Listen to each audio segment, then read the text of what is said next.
নমস্কাৰ বন্ধুসকল, মই মানস আপোনালোক সকলোৱে মোৰ ইউটিউব চেনেলটো স্বাগতম জনাইছোঁ। বন্ধুসকল, আজি আমি ভিডিঅ'টোত অসমত ক'ত কি আছে, হয় বন্ধুসকল, অসমৰ ক'ত কি আছে আজি ভিডিঅ'টোত আমি তাকে আলোচনা কৰিম। বন্ধুসকল, আজি ভিডিঅ'টোতে গোটেই সম্পূৰ্ণ তথ্যখিনি দাঙি ধৰিবলৈ অসুবিধা হ'ব, অৰ্থাৎ ভিডিঅ'টো দীঘল হ'ব, আপুনি আমনি পাব। বন্ধুসকল, পৰৱৰ্তী ভিডিঅ'ত মই আকৌ বাকী অংশ তথ্য দাঙি ধৰিবলৈ চেষ্টা কৰিম। যদি ভিডিঅ'টো ভাল লাগে কমেণ্ট কৰি জনাব মোক।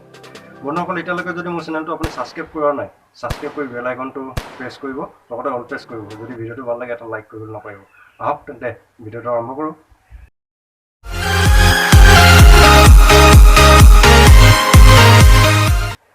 বন্ধুসকল, আয়ুৰ্বেদিক মহাবিদ্যালয় আছে গুৱাহাটীত, হয় বন্ধুসকল, গুৱাহাটী জালুকবাৰীত, আৰু অভিযান্ত্ৰিক মহাবিদ্যালয় গুৱাহাটী আৰু যোৰহাটত আছে।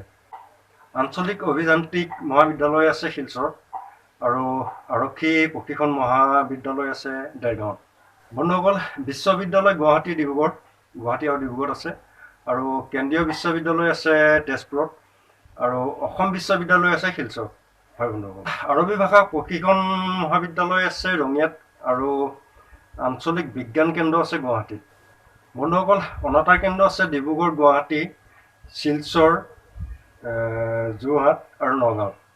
বন্ধুসকল, অসম সাহিত্য সভাৰ মুখ্য কাৰ্যালয় আছে যোৰহাটত, আৰু উত্তৰ পূব সীমান্ত ৰেলৱে কাৰ্যালয় হ'ল মালিগাঁও, গুৱাহাটী। বন্ধুসকল, এলুমিনিয়াম শিল্প আছে তিনিচুকীয়া, যোৰহাট, নলবাৰী, বঙাইগাঁও আৰু আমিনগাঁও। বন্ধুসকল, কয়লা খনি আছে মাৰ্ঘেৰিটা, লিডু, নাগিনীমাৰা আৰু জয়পুৰ।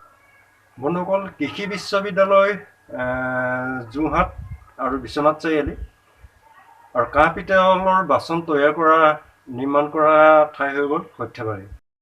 বন্ধুসকল, কৰ্কট ৰোগৰ চিকিৎসালয় আছে গুৱাহাটীত, আৰু গেছ বিদ্যুৎ প্ৰকল্প আছে কঠালগুৰিত।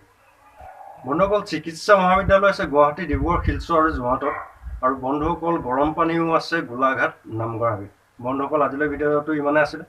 যদি ভিডিঅ'টো ভাল লাগে কমেণ্ট কৰি মোক জনাব, তেতিয়া পৰৱৰ্তী অংশ মই আকৌ আপোনালোকৰ আগত দাঙি দিবলৈ চেষ্টা কৰিম। বন্ধুসকল, এতিয়ালৈকে যদি মোৰ চেনেলটো আপুনি ছাবস্ক্ৰাইব কৰা নাই, ছাবস্ক্ৰাইব কৰিবলৈ কিন্তু নাপাহৰিব। এটা লগতে লাইক কৰিব, বেল আইকনটো দবাই অল প্ৰেছ কৰিব। আজিলৈ আহোঁ বন্ধুসকল, জয় অসম।